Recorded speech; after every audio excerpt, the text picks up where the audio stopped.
and welcome to Meeting Midway, Tier 2 Prevention, hosted by the Missouri Department of Mental Health. My name is Carl Hanger, and I will be your chaperone as we walk together through Tier 2 supports. What is it? How does it work? What does it use, and how do we use it? Together, we'll do a deep dive with each episode into this topic to gain greater knowledge about this subject. At the end of each episode, it's hoped that you'll have a greater understanding about Tier 2 supports and see how it relates to your daily lives. And with that, let's move on to the show. Hey everyone, welcome to another episode of Meeting Midway. On today's episode, we're talking with Melantha Witherspoon, a board-certified behavioral analyst for the state of Missouri.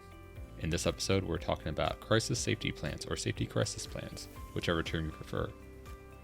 Through our discussion, we go over what these plans are, their main goal, what a reactive strategy is and proactive strategies are, if it is a myth that only BCBAs are the only ones who can draft and write a crisis safety plan, and much more. So please feel free to sit back, relax, and enjoy the show.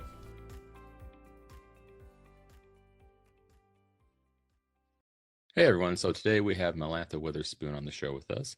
Melantha, would you like to give us a little bit of your background and your status with the state of Missouri, please?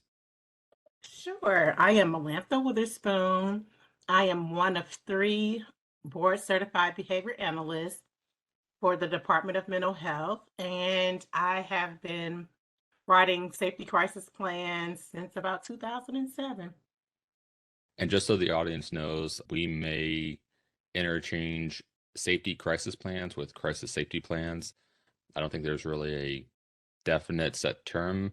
There might be, but just so the audience knows, we're going to kind of go back and forth on that term there. So, Melantha, can you just give the audience, in general terms, what is a crisis safety plan? Great question.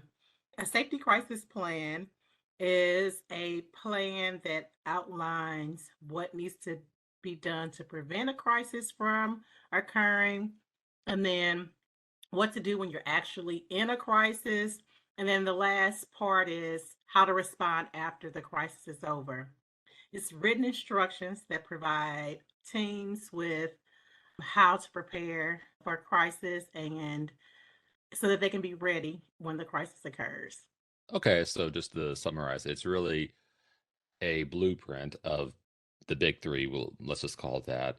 It's to be preventative, to think ahead, to know, hey, this may occur, and then what to do during the actual crisis, and then almost like I guess you can call it a debrief, if you will, after the crisis occurred.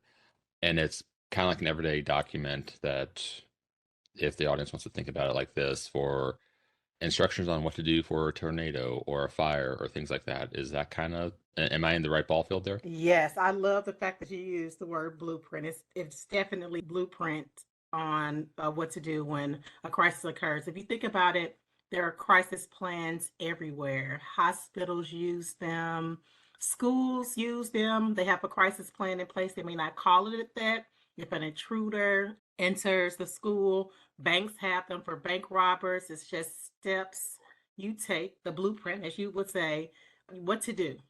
And people are already doing things proactively to be prepared for the crisis. So, yes, they're used everywhere. All But right, yeah. I'm sorry, go on. no, I was just going to highlight in our field is just the blueprint for when behaviors become unmanageable. Yeah, I think it's good for the audience to know that they're used everywhere, but we don't really think of them as crisis safety plans or safety crisis plans, but they are out there. We just need to expand our